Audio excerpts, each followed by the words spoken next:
La santé de notre pancréas a un impact direct sur notre espérance de vie.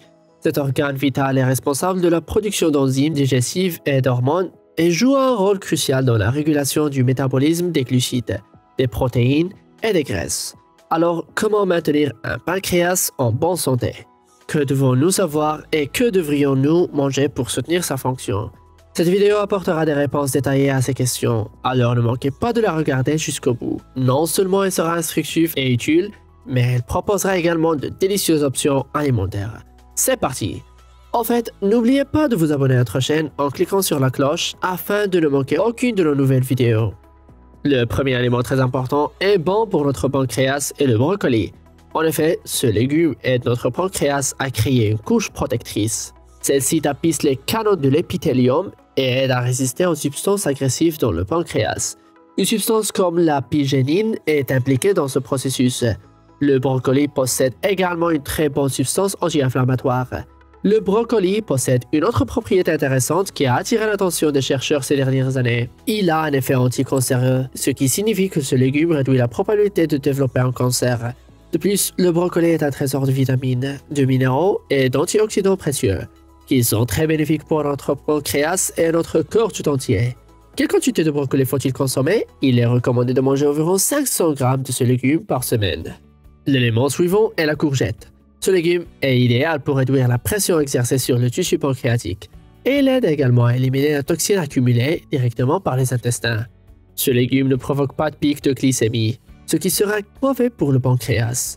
Les courgettes sont également riches en vitamine B et C, ainsi qu'en cobalt et en zinc, et d'une manière générale, elles sont bénéfiques pour l'ensemble du tract gastro-intestinal.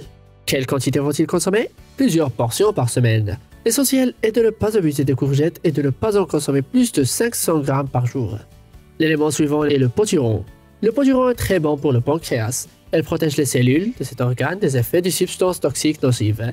Elle empêche leur mort et normalise le travail des canaux par lesquels passe le sucre pancréatique. Il réduit également la probabilité de pic de glycémie. En outre, l'acide fruit en général est un légume extrêmement utile et sera très utile pour la santé de notre corps tout entier. Il a été prouvé qu'il améliore le sommeil et la vue, comme les carottes, ainsi que tous les autres légumes oranges car il est riche en caroténoïdes. Il est également bon pour le cœur, les vaisseaux sanguins, la peau et l'ensemble du tract gastro-intestinal et contient de nombreuses vitamines et minéraux tels que les vitamines A, C, E, D et bien d'autres. La quantité de citrouilles à consommer pour un effet positif optimal ne doit pas dépasser 1 kg par semaine ou 150 g par jour. L'élément suivant est la noix. En général, on dit que les noix sont un aliment extrêmement utile, mais la noix la plus utile à mon avis de toutes les noix est la noix. Les noix réduisent l'inflammation chronique du tissu pancréatique. Elles contribuent également à accélérer sa guérison et à le protéger des radicaux libres. Les noix ont également la propriété d'avoir un effet positif sur le métabolisme du glucose dans notre corps. En outre, les noix sont riches en vitamines, telles que la vitamine E, le groupe B, le zinc, le calcium et le cobalt. Les noix ont un effet positif sur le profil du cholestérol, c'est-à-dire sur la santé de nos vaisseaux sanguins, améliorent notre sommeil et notre humeur et augmentent le taux d'hémoglobine. Quelle quantité devrions-nous consommer? Pas beaucoup. Il suffit de manger 20 à 30 g de noix 3 fois par semaine.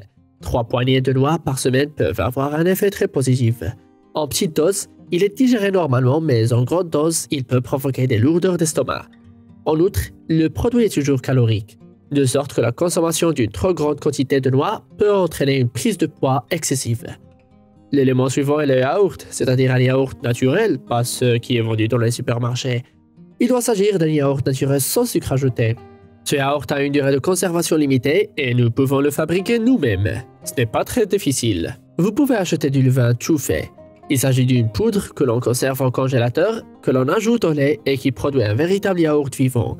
C'est ainsi que l'on obtient un véritable yaourt vivant.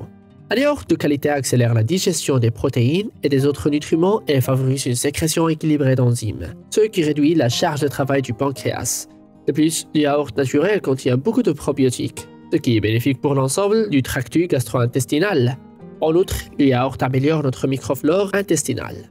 Des recherches récentes menées par des scientifiques montrent qu'une microflore intestinale saine est également bénéfique pour l'immunité, l'humeur, le sommeil et le métabolisme de l'ensemble de l'organisme. Il convient d'accorder une attention particulière à l'apport en calcium, qui doit être de 1200 mg par jour. Et justement, les produits laitiers sont l'une des meilleures sources de calcium pour notre organisme. Quelle est la quantité de yaourt à consommer? La dose journalière recommandée est d'environ 200 grammes. L'élément suivant est la myrtille. Cette paille favorise fortement la synthèse et la sécrétion du glucagon, réduisant ainsi la surcharge de notre pancréas. De plus, les myrtilles augmentent le nombre de cellules P dans les tissus, ce qui a également un effet positif sur ces derniers. Un autre effet important des myrtilles est qu'elles réduisent la probabilité de formation de calculs dans le canal pancréatique. En outre, les myrtilles ont de nombreuses autres propriétés positives. Elles améliorent notamment notre profil de cholestérol et réduisent le risque d'athérosclérose et d'obstruction des vaisseaux sanguins par le cholestérol. Elles ont également un effet positif sur la tension artérielle et renforcent le système nerveux et l'immunité. Les myrtilles contiennent beaucoup de vitamines, en particulier la vitamine C et des antioxydants utiles. Il ne faut pas consommer trop de myrtilles, pas plus de 100 grammes par jour. En fait, écrivez dans les commentaires, mangez-vous l'un de ces aliments ou peut-être avez-vous quelque chose d'autre à conseiller pour le pancréas? Dites-le nous, ce sera très intéressant. Et maintenant, je vous recommande vivement de regarder mon autre vidéo où je parle de 5 aliments qui nettoient vos intestins. Ces 5 aliments devraient faire partie de votre régime alimentaire. Le lien vers la vidéo vient d'apparaître à l'écran et j'ai également laissé le lien dans la description et je l'ai épinglé dans le commentaire du haut. Ne manquez pas d'y jeter un coup d'œil, c'est une information très utile. Si vous avez apprécié cette vidéo, cliquez sur le bouton j'aime et abonnez-vous à notre chaîne. Rendez-vous dans la vidéo sur les 5 meilleurs aliments pour notre intestin.